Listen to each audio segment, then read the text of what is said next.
Hey, Jumbo Commander here. Have you ever seen a Magic card and immediately had that intense desire to stop everything and build a Commander deck? Of course you have. I just read Tecuthal Inquiry Dominus. You guys gotta check this deck out. First thing I want to do is explain the commander. Tecuthal is 2 blue for a 3/5 legendary Phyrexian horror. It has flying. If you would proliferate twice instead. 1 Phyrexian blue, remove 3 counters from among other artifacts, creatures, and planeswalkers you control. Put an indestructible counter on Tecuthal Inquiry Dominus. Oh man, so what do I want to proliferate? Everything. I think Proliferate is incredibly powerful. Commander's a game of big board states, and a lot of times Proliferate can hit, your opponent's poison counters, your planeswalkers, your +1/+1 counters, like a lot of stuff, meaning that as the game goes on, which Commander games are prone to, like Proliferate becomes better and better and better. So I did a little search. How many Proliferate effects are there in blue? Like, is there enough, a critical mass of Proliferate to put in this main deck to make this commander worth it in our command zone? And that's when I discovered Iker Moon Gauntlet. Iker Moon Gauntlet, a brand new card from Phyrexia, all will be 1, is 2 and a blue for an artifact. Planeswalkers you control have 0 proliferate, and -12 take an extra turn after this one. Whenever you cast a non-creature spell, choose a counter on target permanent, put an additional counter of that kind on that permanent. Woo! What a card for Planeswalker Tribal! This is insane, and one of the reasons why I know this is insane is because I've experienced a super toned down version of this. Like, Chandra Acolyte of Flame is 1 red for a 4 loyalty Planeswalker Chandra, and its 0 is put a loyalty counter on each red Planeswalker you control. And it was good. Like, that was good if you had a big enough board, and Chandra Acolyte of Flame could do a lot. And plus, it was just really fun to play with. Now I'm imagining a card where you cast a planeswalker, then add an additional loyalty counter to a planeswalker already on the battlefield, activate the 0 proliferate and proliferate both planeswalkers, and do that again on the other planeswalker. It's value out of control. All right, so this deck is going to have a proliferate theme. It's going to be chock full of planeswalkers. You can do a search, just blue planeswalkers, throw them all in the deck. But I want to point out a few that are going to be particularly good in this deck. First up is Tezzeret the Seeker, 3 blue for a 4 loyalty Planeswalker Tezzeret. You can +1 to untap up to 2 artifacts. -X, search your library for an artifact card with mana value X or less, put it on the battlefield, then shuffle. -3, immediately get Iker Moon Gauntlet. That's it, you've done it, you win. Next up, we should pay attention to low mana cost planeswalkers, because the earlier we can get them on the battlefield, the more we can start building up and proliferating each other planeswalker. So Narset Part of Veils is going to be fantastic. It finally has a +1, meaning you can activate your Narset every turn and get more planeswalkers. Insane. Mu Yangling Sky Dancer is a 3 mana planeswalker, can help protect your board and pump out 4/4 flyers. But here's the great thing. 2 of the least impressive, dorkiest Jace planeswalkers finally find a home. Jace Mirror Mage is 1 blue for a 4 loyalty planeswalker. It has kicker 2. We'll get to kicker in a second. Its +1 is Scry 2.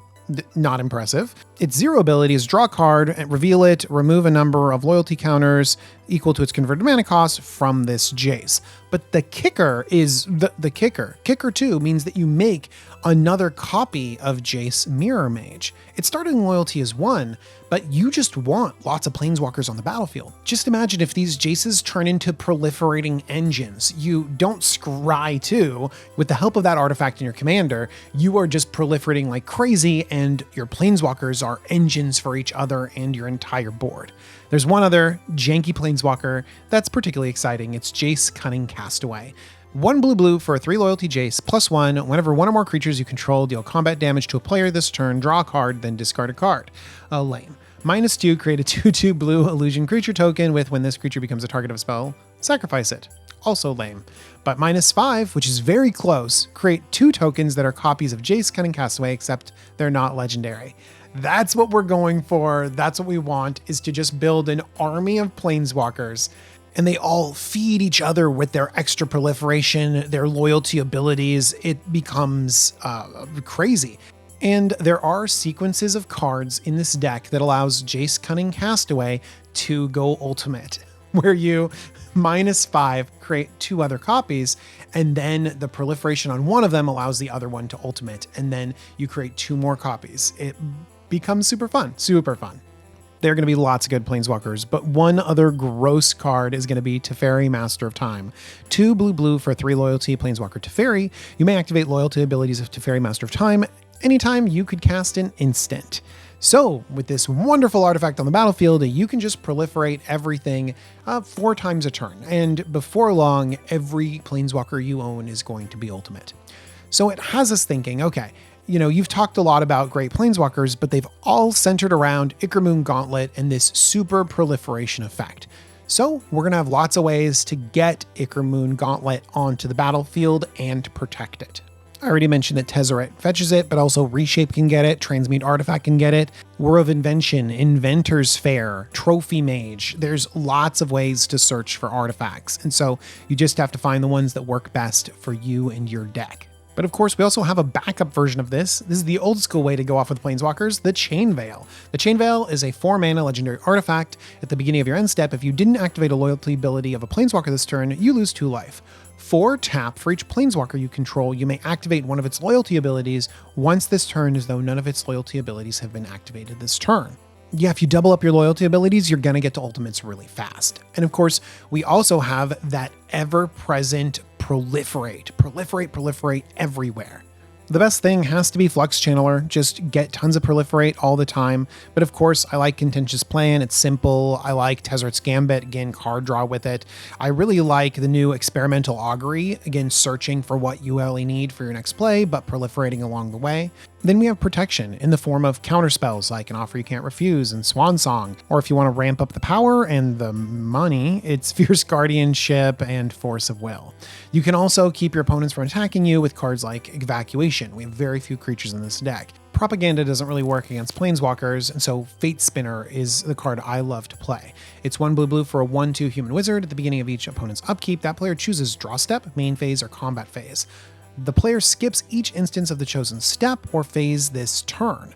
So they got to pick one that they're not going to do. Very few players will choose not to draw their card, and then when you explain to them that they can't make their land drop unless they choose to have their main phase, yeah, everyone's skipping combat and your planeswalkers are safe. I've seen some planeswalker decks where they play these big creatures that are great at blocking. No thanks for me. The only way I'm going to be blocking is maybe with my commander. 3/5 is pretty beefy and has that indestructible clause. So yeah, that sounds good.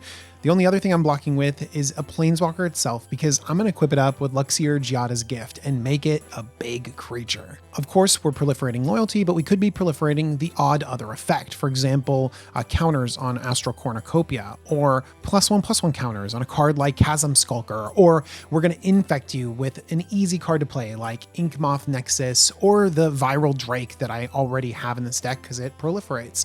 And then I'll start pumping up your poison counters on you. Now, one way you could win is just by Planeswalker ultimates. All of these are going to have their own unique ultimates, which have their own win conditions. But one thing that's going to come up pretty often are extra turns, because Iker Moon Gauntlet provides you that extra turn value, and every time you take an extra turn, you get to reactivate all of your Planeswalkers. So extra turns could be a way that you just close out the game pretty easily, and you could supplement that strategy by including extra turns in your deck. I've only included one in mine, and that's Savor the Moment. 1 blue for a sorcery. Take an extra turn after this one, skip the untap step of that turn. I like Savor the Moment a lot in lots of blue decks because I feel like it's kind of a bad explore in most situations. You could just like play it and then you essentially draw a card and get another land drop. Fantastic in blue. But when you have at least one planeswalker on the battlefield, much less an army of them that can proliferate each other, yeah, extra turns can just be disgusting. And so if you wanted to make this deck a little bit higher power level, you could slot in some of the best extra turn spells to replace some of the jankier, more fun planeswalkers. And I think that that would up the power level of this deck a lot. But already running this through, goldfishing it, I think it's going to be really good because it has power, inevitability, and tons of interaction. I think if you build this deck, you're going to win a lot of games, you're going to proliferate a lot, and you might annoy your friends with a bunch of Planeswalker ultimates. All right, everyone, thanks for listening. Before we go, I want to thank Cool Stuff Inc. They're the sponsor of the Jumbo Commander YouTube channel. And if you want to get some of these amazing cards, Well, you should head on over and use the coupon code JUMBO5 because that's going to save you 5% off your order. Thanks to my patrons again, and thank you so much for watching this because this has just been a fun deck that I just like built in like 30 minutes. And I'm so excited to put it together in paper and play with it because I think it's going to be phenomenal. Tell me what you think in the comments down below. Bye-bye, everyone.